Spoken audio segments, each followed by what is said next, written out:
Hey guys, welcome back to a brand new video here on the channel. So episode 4 of It, Welcome to Derry has dropped. The title for this one is a doozy and a half. It is the great swirling apparatus of our planet's function. So it kind of gives you an insight of what to expect in this episode. So I think moving forward, not only am I going to be reviewing these episodes, but I'm also going to be doing somewhat of a bit of a recap. So with that will be a spoiler warning at the beginning of every review and recap moving forward, because I feel like I can't get as in depth if I'm just doing a surface level review of each episode. So we're up to episode 4 out of supposedly 10 episodes. Now this is picking up right where we left off, where at the end of episode 3 we had the kids in the cemetery trying to capture the entities that are scaring the shit out of them, and they're trying to get photos to then take to the police station and try and convince everyone that these kids aren't crazy and that Mr. Grogan is also innocent after the events that happened at the end of episode 1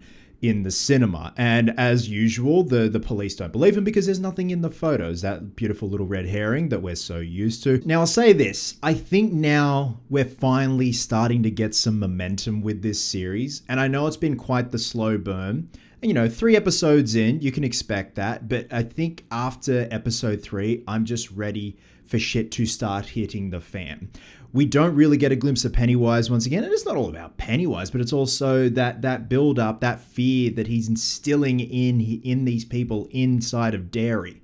But now I feel like, because this is such a very exposition and flashback dumping episode, that now all the pieces have been set. So now I feel it's time for the going to get going.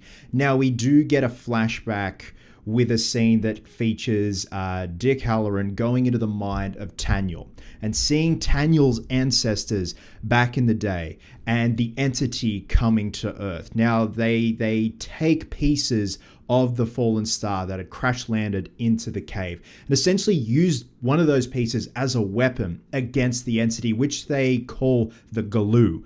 And then throughout that, you see the Galoo get stronger and stronger and stronger, to the point that Taniel's ancestors no longer have use for that initial dagger that they created. They needed to use more. So what they do is they bury a ton in a circle, essentially acting as pillars. Now, General Shaw once again uses Dick as, I guess you could call him, a weapon to go into Taniel's mind, because Taniel was not saying anything. His lips were tied on this one, but they need to know where the entity lies, or the pieces of the star lie. Now, also at the beginning, we see a bit of a moment between Leroy Hanlon and his son. They're fly fishing, trying to just have a bit of bonding time, father and son.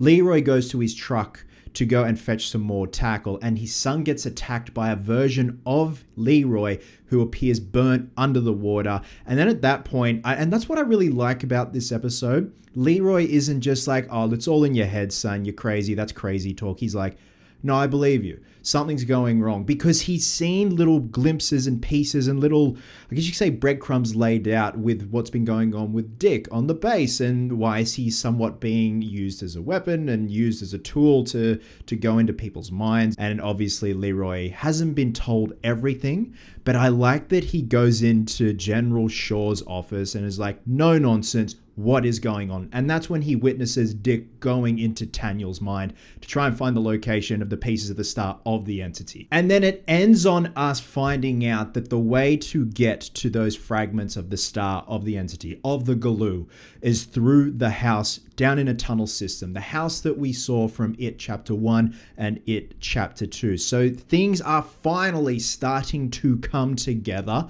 But not only that, I think the piece de resistance of this show, and the CGI bumped up a little bit in comparison to the pretty crook and low budget CGI from episode 3, the end of episode 3 in the cemetery, is what happens between Marge and Lily. And there's a nice little seed planting moment where they're in class, they're watching a projection of different worms from all around the world, and there's a parasite that can infect snails, and it makes their eyes bug out and everything, and birds end up eating them.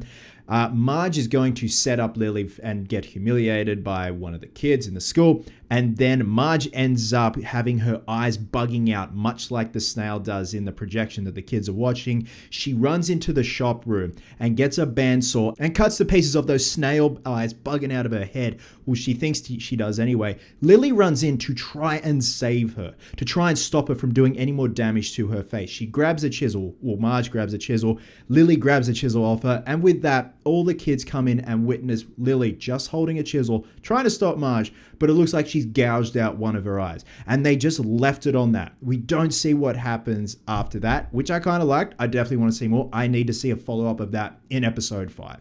So again, there is a lot going on in this episode, and I liked it. Yes, it's jumping back and forth from everything that's going on, but I like that Leroy's wife is also trying to get to the bottom of what really happened with Mr. Grogan. And again, I have the spoiler warning at the beginning. He's so tight-lipped about his whereabouts and his presence on the night of those kids being killed at the cinema.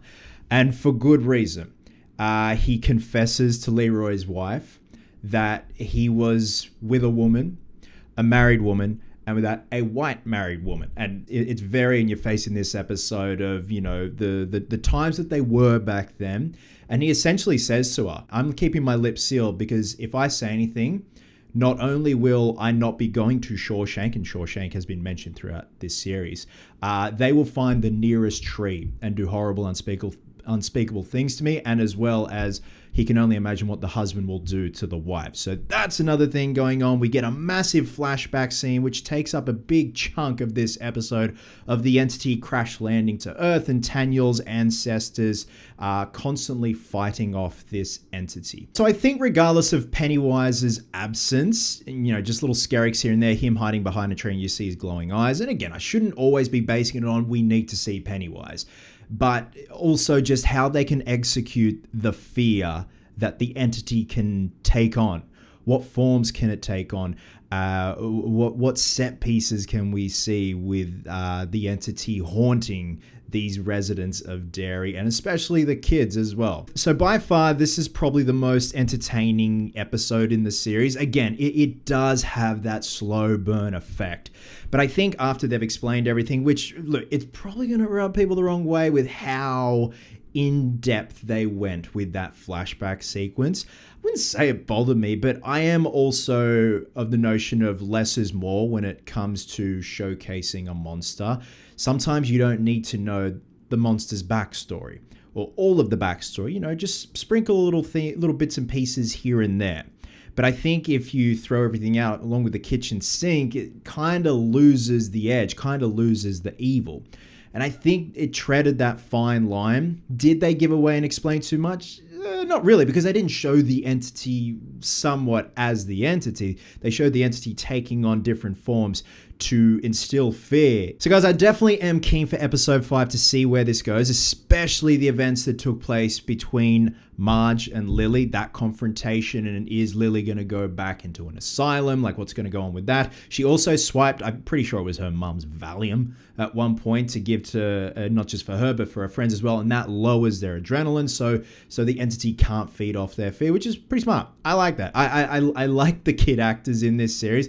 Again, I think I'm always just going to be comparing it to Stranger Things, because it definitely has that Stranger Things dynamic, but also the dynamic of the kids from the first It film and also Chapter 2. And with that, I'm going to be giving episode 4, entitled The Great Swirling Apparatus of Our Planet's Function, 3.75 out of 5. Now also let me know your thoughts on that flashback and big hit of exposition dumping when Dick went into Tanyel's mind to find out where the pieces of the entity and the star are located.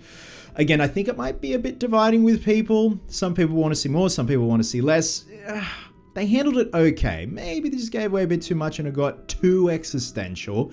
But I think now, and hopefully moving forward, like with episode 5 onwards, the shit's just going to be hitting the fan. But I need to know what happened to Marge. Like, that was pretty fucked up. Some great imagery, and yeah, that was definitely the highlight for me.